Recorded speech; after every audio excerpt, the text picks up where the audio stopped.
கிருஷ்ணகிரி மாவட்டம் பர்கூர் அருகே தனியார் பள்ளியில் என்சிசி முகாம் நடத்தி 8ஆம் வகுப்பு படிக்கும் 13 வயது மாணவியை பயிற்சியாளரும் நீக்கப்பட்ட நாம் தமிழர் கட்சி நிர்வாகியுமான சிவராமன் பாலியல் பலாத்காரம் செய்துள்ளார். மேலும் அவரால் முகாமில் பங்கேற்ற 13 மாணவிகள் பாலியல் தொந்தரவுக்கு ஆளானார்கள். இது தொடர்பாக சிவராமன் பள்ளி தாளாளர், பள்ளி முதல்வர், ஆசிரியர்கள் உட்பட 11 பேரை பர்கூர் அனைத்து மகளிர் போலீசார் கைது செய்தனர்.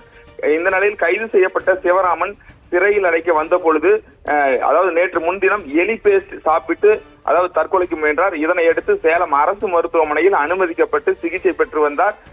தொடர்ந்து தீவிர சிகிச்சை பிரிவில் அனுமதிக்கப்பட்டிருந்த சிவராமன் இன்று காலை சிகிச்சை பலனின்றி உயிரிழந்தார். தொடர்ந்து காவல்துறையினர் அவரின் உடலை உடற்கூறு ஆய்விற்காக சேலம் அரசு மருத்துவமனையில் வைத்துள்ளனர். தொடர்ந்து கிருஷ்ணகிரி காவல்துறையினர், சேலம் அஸ்தம்பட்டி காவல்துறையினரும் அந்த பகுதியில் குவிக்கப்பட்டுள்ளனர். இதனையடுத்து அவரது உடலானது உடற்கூறு ஆய்வு செய்யப்பட்டு அதன் பிறகுதான் உடல் ஒப்படைக்கப்படவும் உள்ளது. தொடர்ந்து இந்த சிவராமன் உயிரிழந்த விவகாரம் தற்பொழுது பெரும் பரபரப்பை ஏற்படுத்தியுள்ளது. தமிழகம் முழுவதும் பெரும் பரபரப்பை ஏற்படுத்திய இந்த பாலியல் பலாத்கார வழக்கில் கைது செய்யப்பட்ட சிவராமன் தற்பொழுது உயிரிழந்தார் என்பது மிகப்பெரிய ஒரு பரபரப்பையும் ஏற்படுத்தியுள்ளது. காவல்துறையினர் தற்பொழுது இவரின் உடலை உடற்கூறு ஆய்வுக்காக கொண்டு சென்று அடுத்தடுத்த நடவடிக்கையை மேற்கொண்டு வருகின்றனர். பவித்ரா, கூடுதல் விவரங்களுக்கு நன்றி ஆனந்த்.